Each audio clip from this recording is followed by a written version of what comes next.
Saudara-saudara, mari kita membahas satu tema yang penting, yakni macam dan daftar sakramen baptis dalam umat Katolik. Macam dan daftar sakramen baptis bagi umat Katolik.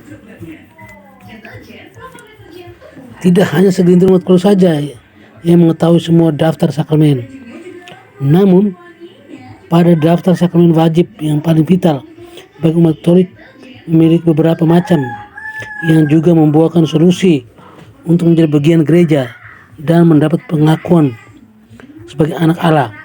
Tetapi kita bisa melihat dalam sakramen baptis ini ada beberapa macam komponen untuk membuahkan informasi paling tepat, hingga akhirnya ada pemahaman lebih mendalam yang wajib dicermati bagi umat Katolik. Macam-macam sakramen baptis. Bagi umat Katolik, tentu saja fungsi sakramen baptis sangat penting sebagai tanda mendapatkan semua hak dan juga kewajibannya sebagai anak Allah. Oleh karena itu, ada beberapa pembagian dari sakramen baptis yang juga perlu kita pahami lebih mendalam sebagai berikut. 1. Baptisan bayi. Pertama, ada jenis sakramen baptis yang yakni baptisan bayi.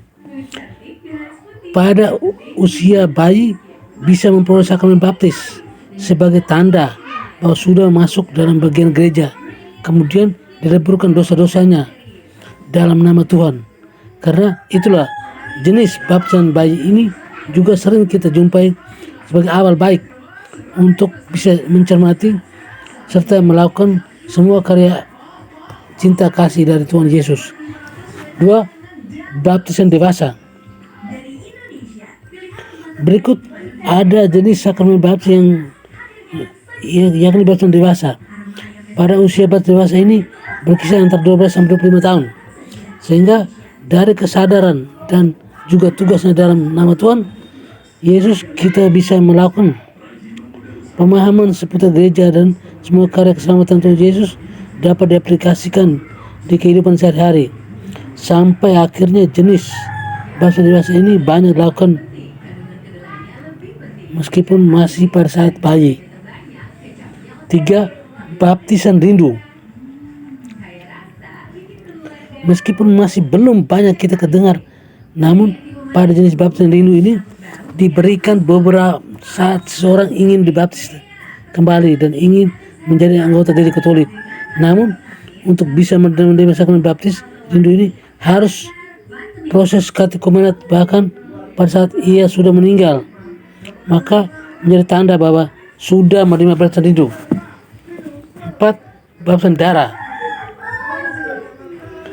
Ada jenis sakramen baptis jenis baptisan darah yang mana seorang ingin dibaptis kemudian ingin menjadi anggota gereja Katolik.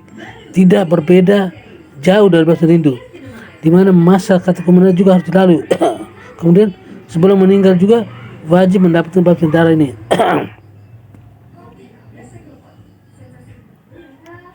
Berikut pentingnya memahami setiap jenis baptis. Semasa hidup seorang umat Katolik bisa dipastikan mengalami banyak pergumulan hidup. Dari situlah fungsi sakramen yang mampu menguatkan hati dan juga mencermati kembali perihal kehidupan Yesus Kristus. Sebagai umat Katolik yang sudah mendapat sakramen baptis maupun penguatan dan lainnya, wajib menimbang serta melakukan semua karya cinta kasih Tuhan ke semua orang.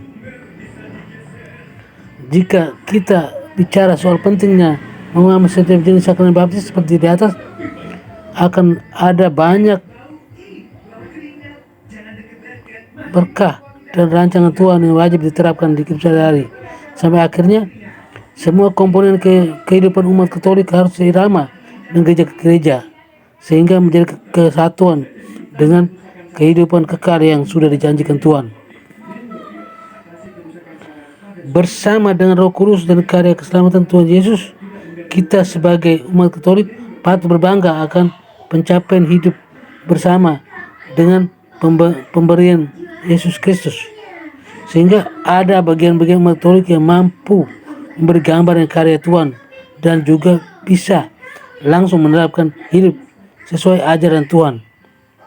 Sekian banyak jenis sakramen bagi umat Katolik memberi gambaran secara jelas bahwa semua kebutuhan iman dan juga kewajiban iman umat harus ditelaah kembali.